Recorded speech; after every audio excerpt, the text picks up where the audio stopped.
네, 안녕하십니까. 김주근입니다. 주말이다 보니까 주간 전망을 말씀드리지 않을 수가 없겠죠. 그죠? 더구나 주간 전망만 또 기다리시는 분도 많은 것 같아가지고 이 영상을 빼먹을 수는 없을 것 같습니다. 자, 그래서 주간 전망인데요.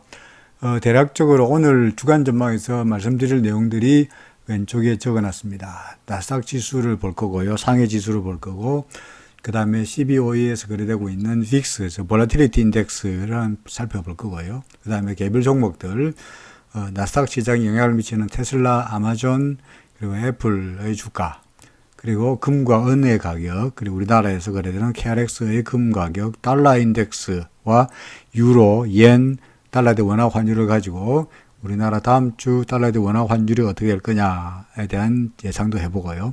그래서 결론적으로 해외 시장과 그리고 개별 테슬라 등 개별 종목들, 그리고 금 가격, 환율 등등을 종합해 볼 때 우리나라의 코스피 지수는 다음 주에 대략 어떻게 움직일 것 같다 하는 예상을 말씀드리도록 하겠습니다.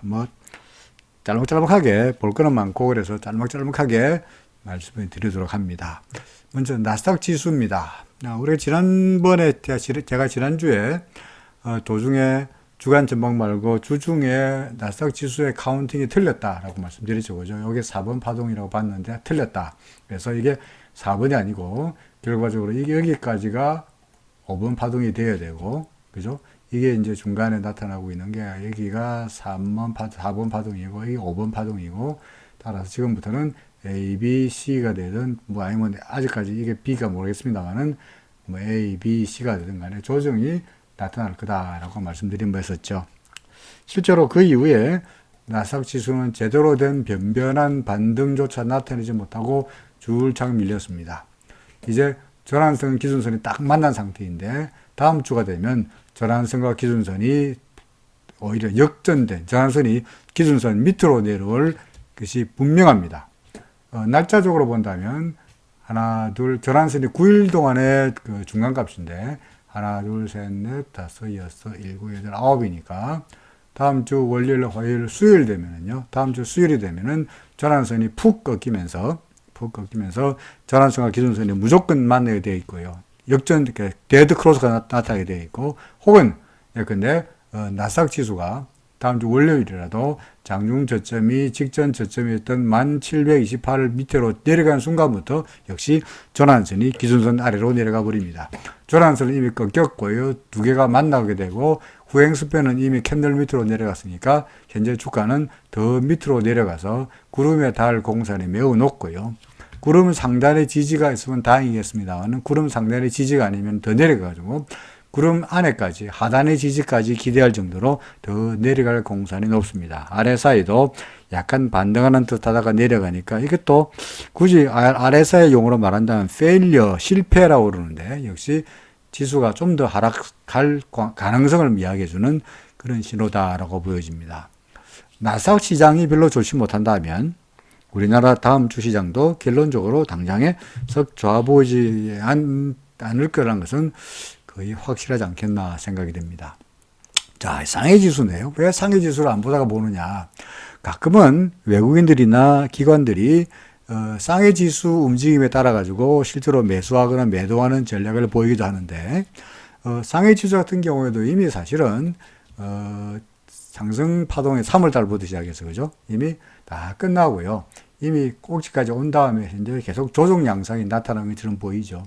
그리고 보다시피 전환선 꺾이고 크게 볼까요? 전환선이 꺾이고 전환선이 기준선 밑으로 내려왔죠. 그죠? 그리고 후행스팬도 캔들 밑으로 내려왔죠. 주가가 어떻게입니까? 며칠 전에는 이런 상태였다가 그죠? 이런 상태. 요때 지금 이런 상태가 바로 나스닥 시장의 지금 상태라고요. 그렇죠. 그런데 얘는 그 이후에 어떻게 됐느냐? 더 밀리면서 구름에 닿죠. 따라서 나스닥도 현재로 봐서는 구름에 닿을 공산이 매우 높다라고 보여지죠. 그 다음에 상해지수가 여기서 끝날 것이 아니라 보다시피 좀 더 밀려가지고 이제 구름 안으로 들어가 버리고 말았습니다. 그렇죠. 따라서 현재로 봐서는 상해지수가 물론 어제는 조금 반등이 나타나긴 했습니다만 구름 안에서 오락가락 왔다 갔다 하다가 결국은 구름 하단까지 가보지 않겠나라고 생각이 됩니다. 나스닥도 같은 운명이라고 판단이 됩니다. 자, 빅스. CBOE에서 시카고 보드 오브 트레이드에서 거래되고 있는 그 CBOE에서의 빅스 지수, 변동성 지수를 보면은 최근 들어서 오히려 주가는 떨어지는데, 주가는 나스닥 지수는 이렇게 떨어졌잖아요. 그죠? 떨어졌는데 불구하고 CBOE에서의 변동성 지수, 빅스 지수가 오히려 더 하락했죠. 그래서 이게 왜 이러냐라고 질문하신 분이 있어가지고 간략하게 말씀드리면, 빅스는 변동성인데 통상적으로 주가가 오르면은 빅스는 떨어지고, 그죠? 주가가 떨어지면은 빅스는 오른다고 이야기하고 있죠. 근데 반드시 꼭 그런 건 아니에요.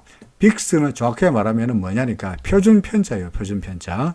표준 편차라는 이야기는 평균 근처에 얼마나 오글오글 몰려 있느냐, 이게 표준 편차 아니겠어요, 그죠? 따라서 표준 편차가 줄어들면 빅스가 표준 편차니까 표준 편차가 크지 않으면은, 근데 주가가 일정하게 움직이면, 일정하게 상승하거나 일정하게 하락하면, 근데 이날 같은 경우에는 오히려 일정하게 하락했다고 보여지니까, 그럴 경우에는 오히려 변동성이 줄어든다고 보여지는 거예요. 그래서 변동성이 줄어든다 그래가지고 주가가 상승한다는 말은 아니고, 근데 변동성이 상승한다 그래서 주가가 하락한 말도 아닌데, 오히려 변동성이 급등하면은, 주가가 폭락하면은 변동성이 커지고요. 그 다음에 주가가 꾸준하게 움직이면, 꾸준하게 야금야금 오르거나 아니면 야금 떨어지면은 그때는 변동성이 줄어들게 되어 있습니다. 그러니까 일반적으로 우리가 변동성이라면 공포지수라고 그래가지고 주가가 오르면은 변동성이 떨어지고 주가가 떨어지면은 변동성이 오른다라고 생각하는 것은 일반적인 교훈은 맞는데, 정확하게 말하면 변동성이란 분산이다 보니, 표준 편차이다 보니까 수익률의 분포가 평균 근처에 얼마나 오글오글 몰렸냐에 따라 가지고 빅스가 달라진다 하는 이야기죠. 현재로 봐서는 어쨌든 간에 빅스 차트를 본다면 빅스가 이제 구름으로 들어가서 상승하려고 그러다가 위로 더 올라갔으면, 잘못하면은 이럴 경우에는 주가가 폭락할 수 있는 겁니다. 그죠? 지금 볼까요? 근데 얘가 빅스가 구름 위로 올라가 버리면은 빅스가 매우 커지는 거니까 이때는 주가가 폭락해요. 폭등하는 경우는 없어요. 폭락해요. 하지만 이 경우에는 주가가 빅스가 안으로 들어가 버렸으니까 주가가 떨어지더라도 일정한 폭으로 떨어질 거란 이야기인데, 현재로 봐서는 빅스로 봐서 절한선이 기준선 위로 올라가 있고, 그리고 여기서 매수 신호가 나타난 상태이라서 아마도 구름 하단에서 지지를 받고 약간 반등하지 않겠나 싶습니다. 그러면은 나스닥의 경우에 불확실성도 조금은 더 커지지 않겠나 싶습니다. 설령 빅스가 내려간다 그래가지고 그것이 주가의 상승을 의미하는 것은 아니다 하는 것을 일단은 기억해 두시라라고 말씀드린 겁니다. 자, 그 다음에 이제 개별 종목들, 예컨대 테슬라입니다. 테슬라 얘기가 5번 파동 끝났고, 그죠? 1, 2, 3, 4, 5, 5번 파동 끝났고 하락 나타나고 있고, 반등이 나타나더라도 다시 한번 이걸 조정이 끝났다고 볼 수는 없고 좀 더 밀려가지고 아무래도 저는 구름 근처까지는 가리라고 보고 있죠. 그죠? 마찬가지로 이게 아마존입니다. 아마존 같은 경우는 이미 구름에 닿았죠. 그죠? 그러니까 이게 테슬라도 마찬가지로 구름에 닿을 거로 예상이 되고요. 아마존도 구름에 닿을 텐데, 아까 조금 전에 보았던 그 쌍해 지수 같은 경우에는 구름에 닿는 정도가 아니고 구름 안으로 들어가 버리시니까 이 종목도 구름 안으로 들어가면서 이까지의 상승 사이클이 끝났으니까, 이까지가 지금부터는 조정 국면이 이어질 테니까 결국은 구름 안으로 들어가는 모습도 예상해야 되지 않겠나 싶습니다.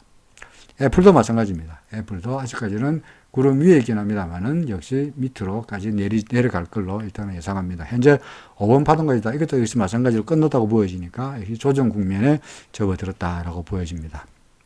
자, 금입니다. 금의 경우에 파동을 어떻게 매기는 게 좋을까? 방송을 시작하기 전에 지난번에도 고민하긴 했습니다만은 이 모양이 이게 전형적인 삼각형이거든요. 그죠? 이 모양이 전형적인 삼각형이니 이거는 4번이라고 볼 수밖에 없어요. 그러니까 결국은 여기가 1이고 2고 이게 3이고 4가 되는 쪽이 될 수밖에 없다고 생각이 되고요. 이게 3이면서 이렇게 아래 사이가 여기서 매도 신호가 나타났으니까 당연히 여기가 3이라는 거죠. 여기가 3이다. 그럼 여기가 4라는 거죠. 그러면 1, 2, 2, 3, 4 다음에 다시 한번 올라가는 5가 있지 않겠냐를 기대할 수 있지 않겠나 생각이 듭니다. 마찬가지로 은도 마찬가지입니다. 은도 역시 이게 이렇게 뭐 이래 보이는 게 아무래도 4라고 볼 수밖에 없으니까 이것도 마찬가지로 1, 2, 3, 4, 그 다음에 5가 되지 않겠나라고 생각이 됩니다. 반면에 우리나라에서 KRX에서의 금은요, 아직도 이 조정 파동이 완벽하게 끝나지 않았죠, 그죠? 심지어 KRX에서의 금은 구름 안으로 구름 밑으로 들어가 버렸죠. 그리고 구행 스팬 캔들 밑으로 내려가 버렸고 두 개가 역전된 상태이고, 그러니까 얘가 올라가기보다는 아마도 좀 더 밀리면서 이런 모습을 보이지 않겠나라고 생각해 봅니다.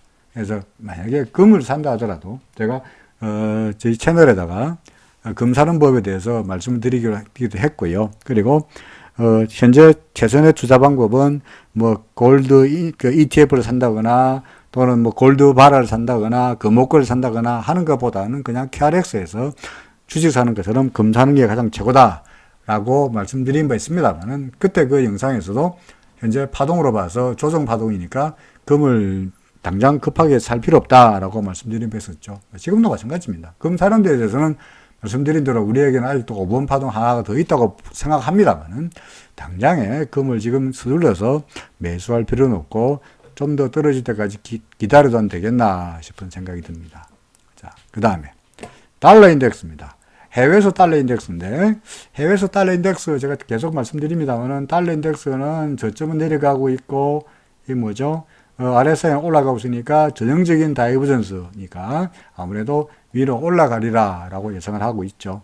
실제로 다이버전스로 나타나가 조금씩 위로 올라가고 있는 모습이 나타나고 있습니다. 물론 구름에 닿을 테니까 당장 구름을 넘어설 정도로 강력한 상승세를 예상하기 어려우니까, 하여간 간에 지금으로서는 달러 인덱스가 떨어지기보다는 조금은 야금야금 올라가리라고 예상이 되고요.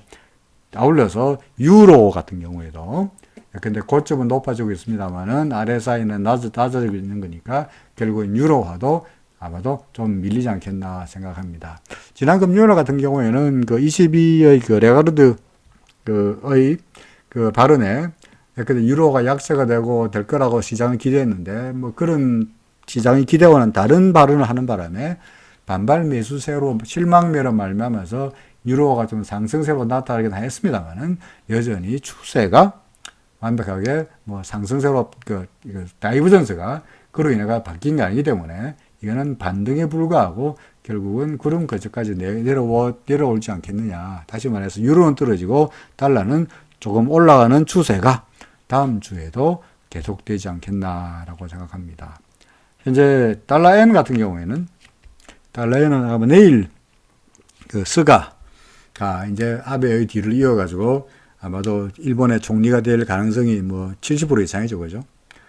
가끔 NHK에서 세 사람이 나와가지고 토론한 걸 보고 있는데, 오히려 자민당의 나머지 전 간사장하고, 이름이 갑자기 생각납니다만, 그 두 양반들은 오히려 스가를 공격하는데 오히려 더 상당히 많은 시간을 차지하고 있고요.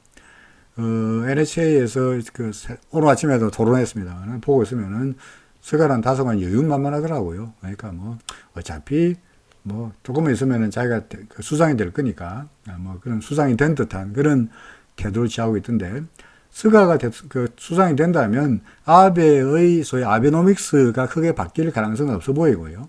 그리고 아베가 처음으로 수상이 총리가 된 다음에 제일 먼저 한 일이 돈을 풀어가지고 엔화를 약세로 만든 게 첫 번째 일인데, 아마도 스가도 그런 정책으로 엔화 약세를 시도해 보지 않겠나 생각합니다. 차트로 보건대 뭐 이것도 여기서 마찬가지로 다이버전스가 나타나고 있는 상태이긴 합니다만은, 반등하는 상태이다 보니까 역시 구름을 넘어서느냐, 다시 말해서 107을 넘어서느냐가 일단은 관건이긴 하죠. 당장에 쉬운 일은 아니라고 보여지긴 합니다만은, 야간 엔화는 야금야금 약세, 달러가 강세가 나타날 걸로 생각합니다. 전반적으로 달러 인덱스는 올라갈 거고, 유로화는 떨어질 거고, 그 다음에 달러 엔화 환율은 조금씩 올라가면서 엔화가 약세가 되는 이런 모습이 나타날 것으로 예상이 됩니다. 자, 그렇다면 달러 대 원화 환율을 어떻게 할 거냐? 달러 대 원화 환율은 당연히 해외 시장에서 달러 인덱스가 오르고 달러 엔이 오르고 한다면 당연히 우리나라 환율도 올라가리라고 보여집니다만은 최근 들어서 달러 대 원화 환율의 경우에는 너무나 지루한 소위 박스권의 상태가 계속적으로 이어지고 있고요. 따라서 이것들이 외국인들의 매수나 매도에 큰 영향을 미치고 있는 것으로 보여지지 않습니다. 그죠? 근데 달러 대 원화 환율이 갑자기 크게 떨어지면은 외국인들로 봐서는 원화가 강세니까 우리나라 주식을 살 만한 또 우리나라 채권을 살 만한 그런 강력한 메리트가 생깁니다만은 그런 것도 아니고 반면에 달러 대 원화 환율이 왕창 오르면은 예컨대 1,200원 이상 왕창 오르면은 또 마찬가지로 외국인들은 패닉 셀링으로 예컨대 주식과 채권을 왕창 팔고 우리나라에서 떠나갈 수도 있긴 하겠습니다만은 현재는 그런 것도 아니고 그야말로 지루한 아래쪽으로 1180원 정도에서 계속적으로 바닥이 나타나고 있고요. 위로는 1190원 이상으로도 쉽게 올라가지 못하는 이런 지루한 양상이다 보니 아마 다음 주에도 뭐 비슷한 양상이 되지 않겠나 싶습니다. 상대적으로 우리나라 원화는 그 다른 이머징 마켓 예컨대 엔화나 또는 위안화나 말레이시아 링기트나 필리핀 페소나 이런 이머징 마켓 커런시에 비해 가지고 상대적으로 강세이다 보니 그런 것들이 외국인들의 강력한 매물이 나오지 않는 이유가 되지 않겠나 싶긴 합니다. 어쨌든 간에 달러 인덱스가 강세라는 이야기는 달러 대 원화 환율이 최소한 더 떨어질 확률보다는 조금씩이나마 미약하긴 합니다만은 올라갈 공사는 높고요. 그것이 우리나라 주식시장으로 봐서는 호재라고 말할 수는 없다는 이야기죠. 달러 인덱스가 오르면 그것이 우리나라 시장에서는 호재라고 보여지지는 않는다라는 이야기입니다. 자, 다음 주에 우리나라 코스피 지수는 어떻게 될까요? 역시 마찬가지로 예전에 우리는 조정 양상이라고 생각하고 있죠. 그래서 뭐 A, B, 저는 C까지 나타나면서 이까지 구름 근처까지 가지 않겠냐. 그죠? 그러면서 근데 한 2200 정도, 2100에서 2200 사이까지 구름 근처까지 일단 목표는 2200인데 더 내려가면은 이제 4번 파동이니까 4번 파동의 바닥이었던 2100 정도까지도 갈 수 있으리라고 생각하고 있습니다. 그래서 지금은 반등하고 있으니까 마치 금방이라도 2500, 3000까지 갈 것 같습니다만은 그러기 가기 전에 뭐 그렇게 간다고 봅니다. 물론 장기적으로 봐서 봅니다만은 아직은 먼저 조정이 끝난 다음에 올라갈 테니까 벌써부터 3천을 기대하고 여기서 매수하는 것은 매우 성급한 일이다 하는 것을 조금 전에 네이버나 카카오의 영상에서도 같은 말씀을 똑같이 이야기하는 거죠. 우리나라에도 변동성 지수가 있습니다. 그죠? 미국만 변동성 지수가 있는 것이 아니라 우리나라에도 V 코스피라는 우리나라에서도 빅스 지수가 있습니다. 보시면 어떻습니까? 빅스 지수 구름을 넘어서지 못하고 비실거리고 있죠. 그죠? 그래서 빅스 지수가 구름을 넘어서지 못하고 비실거리고 하락세가 이어지고 있습니다. 물론 끊임없이 반등을 시도하긴 해봅니다만 구름이 튼튼하니까 쉽사로 넘어가지 못하고 있죠. 변동성 지수가 떨어진다고 해서 주가가 올라간다고 해서 의미하지는 않죠. 변동성 지수가 떨어지겠다는 이야기는 뭡니까? 시장이 지루할 거다는 이야기죠. 재미없을 거다. 그죠? 시장이 지루할 거다. 변동성이 크지 않을 테니까 시장이 지루할 거다. 올라가는 것도 지지부진, 내려가는 것도 지지부진 할 거다. 라는 이야기죠. 다음 주에도 아마 시장은 뭐 조정 양상이 나타나면서 지루한 그러나 크게 올라가지 못하고 비실거리는 이런 양상으로 이어질 걸로 예상이 됩니다. 자, 다음 주 주간 전망, 해외 시장, 변동성, 테슬라 등 개별 종목, 금은, 기금속, 환율, 우리나라 코스피, 심지어 코스피 변동성 지수까지 총망라해서 종합적으로 한번 살펴보았습니다. 고맙습니다.